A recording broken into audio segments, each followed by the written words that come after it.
Here's Dan Shapiro to help you find your edge, master your process, and own your future.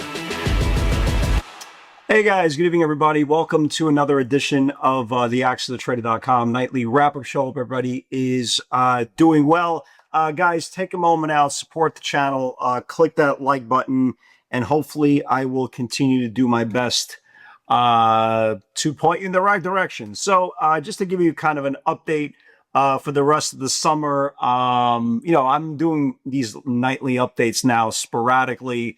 I'm enjoying summer. You know what I mean? I'm enjoying summer. It even took me a little bit of effort to kind of get out of the pool to kind of do this video. But there's something we wanted to talk about. So there'll be videos sporadically throughout the day. Yesterday was an amazing day, just absolutely an amazing day. Too much stuff to turn around and talk about and blah, blah, blah, blah, blah. I just didn't feel like it. If you were in the webinar, if you were following me on social media, you kind of saw the thought process for yesterday. So just a heads up, I'll try to do them as much as I can. Obviously, you can find me every single day in the webinar. If you are interested, click the link below. Come hang out for 30 days. You'll quickly see what the hoopla of the PS60 theory is all about. So let's talk about some final numbers for the quarter. Despite the volatility, despite the war headlines, despite everything, right? New Fed chairman, FOMC, this, that, and the third, the QQQs were up approximately 25.6% for the quarter compared to the S&P or the SPYs up 12.5%. So they doubled the performance of the SPYs.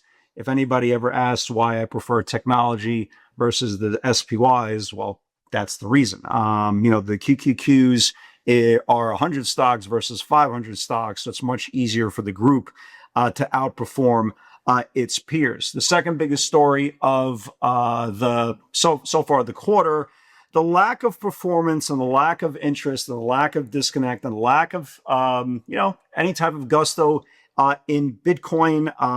Bitcoin is trading roughly around the 58,000 area.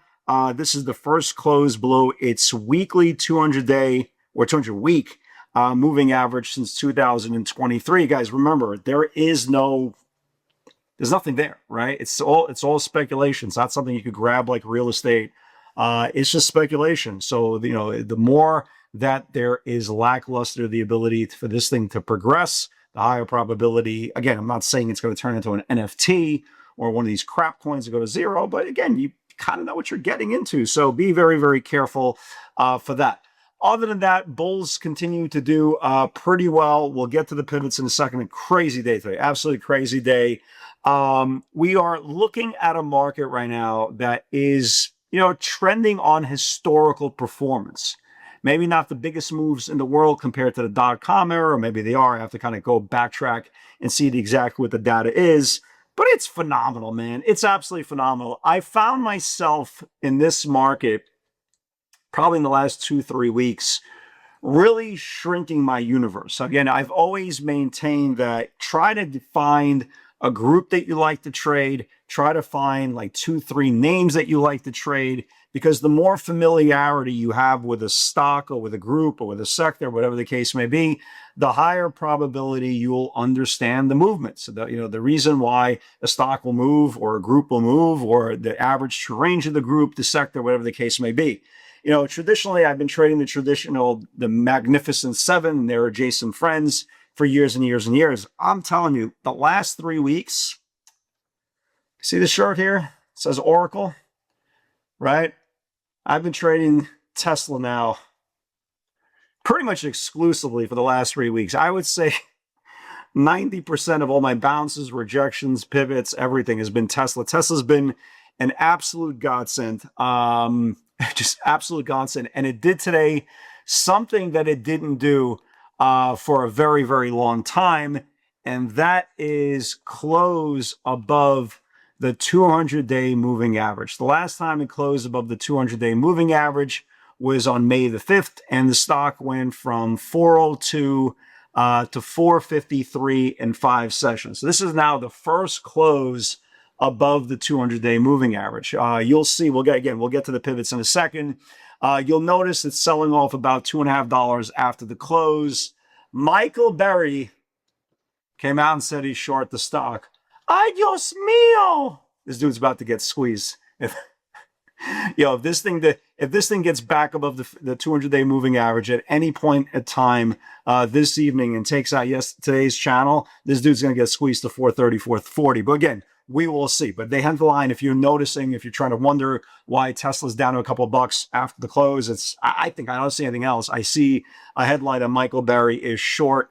I forgot what he's short. I think he's short Nvidia. I think he's short Tesla, and I think he's short AMAT. Who gives it? Right? Who cares? At the end of the day, who cares? Watch this thing tomorrow.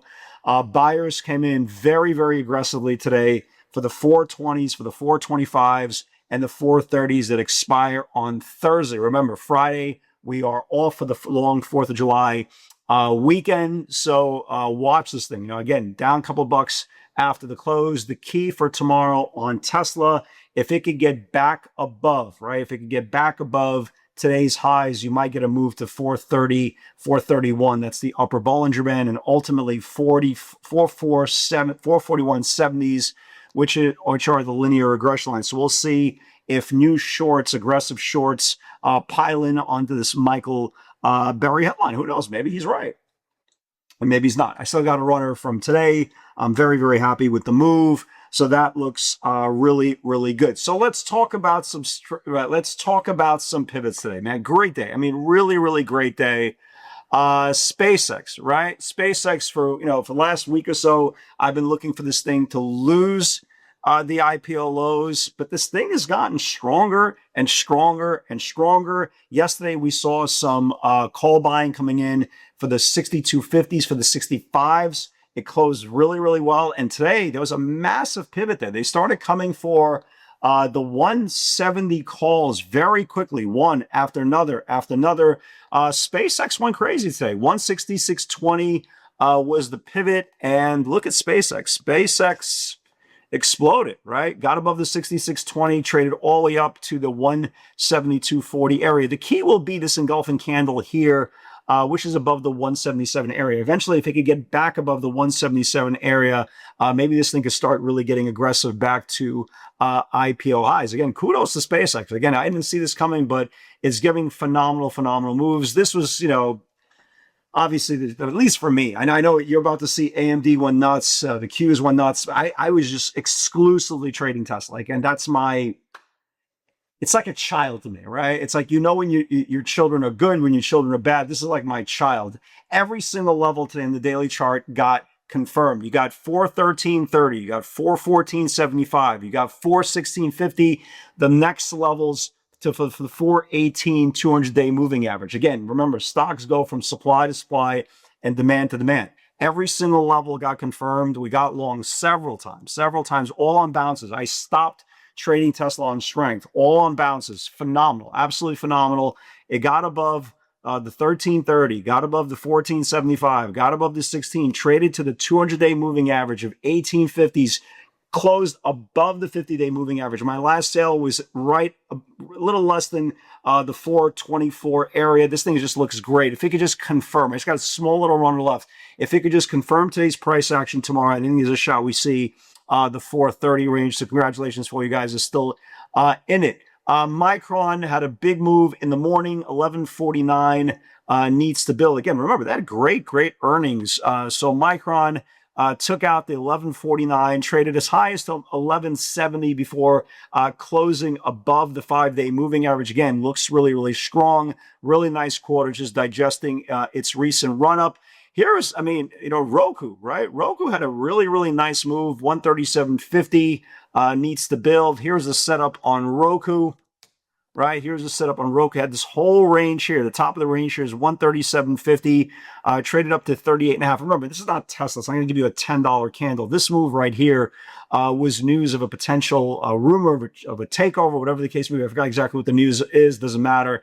A nice back grind. Let's see if we can get into the 140s. Again, I only traded Tesla. For all you guys who traded all this stuff, congratulations. Qs went crazy today. And at one point, the Qs were trading like a low float stock. 727 was the 3-star. Again, for all you guys know with the tier system Y. So 27 was the high for the whole weekly channel. It was this candle right here above the 625 highs. And then the Qs went up, guys, $11. Again, when do you see an $11 move after confirmation in the middle of the day? Incredible, absolutely incredible on the QQQs. Google, 356 needs to confirm pre-market highs. It went to 359. I just don't feel like going through every single chart here. AMD, by far the biggest point mover of the day. 545 needs to confirm the pre-market highs. Look at AMD, man. Dude, look at AMD. Look what AMD did. So here's the, this whole area here is the pre-market highs. This whole area here, all this thing did was go up 40 points. Absolutely insane. Congratulations for you guys who caught that. AMD, yeah, I mean, here, let's fucking go down to 10%, right? Down to 10%. Just amazing. Absolutely amazing move. So that's it, man. That's it. Look, trading is all about your ability to grab data, right? Everybody is the same data in front of them, okay? Everybody has the same charts with the same dissemination, the same fast news flow, all that stuff. Your process matter, your ability to control your emotions matter. And by the way, controlling your emotions is a 5, 10, 15-year journey. It's not going to happen in 2 years. So if you think it's hard because your emotional levels are not catching up to your experience level. The more screen time you have, the higher probability that your emotional state gets easier and easier. And eventually, after year 10, after year 12, after year 15, you will become very, very methodical. So if you are still in that sector, in that space 1, 2, 3 years, and you just can't control your emotions, it's normal, guys. It's absolutely normal. Remember, money's at stake. If money wasn't at stake, everybody could do this. So your experience level needs to rewire your brain, right? Rewire your brain and put yourself in a situation that your experience level is catching up to your emotional baggage. Because once you are at that stage that you've seen enough screen time, you've seen the bull markets, you've seen the bear markets, you've seen the distribution channels, you've seen the chop factors, you've seen everything, and you've survived all that, and you're seeing it multiple times, at least you already know what to expect. You are now, quote unquote, a seasoned pro, and it's much easier because you've seen the movie before, you've seen the ending before, instead of being a brand new trader a year, 2, 3 years in, and you don't know what to expect. And this is why you make emotional decisions. So if you're still struggling with your emotions, again, I can show you how to trade a pivot. I can show you the PS60 theory. Okay, I can't possibly show you, put you in the footsteps or in the shoes of a person that's doing this for 27 years if you have 27 months under your belt. So don't put a lot of pressure on yourself. Develop at your own time. The more times you see the sequences, the more times you see the same things play out over and over again, that's when you have your aha moment. That's when things start to click and your emotions then start getting back to your experience levels and things become normal. Guys, God bless. Hope everybody's doing well. We'll see if I record a video. If you are interested in pivots tomorrow, guys, come hang out in the webinar, see what it's all about. I think you'll like him. Again, I could be crazy by saying that. I think you'll like him. Guys, God bless. Have a great night, everybody. Hopefully, I'll see you guys all on the field tomorrow. Take care.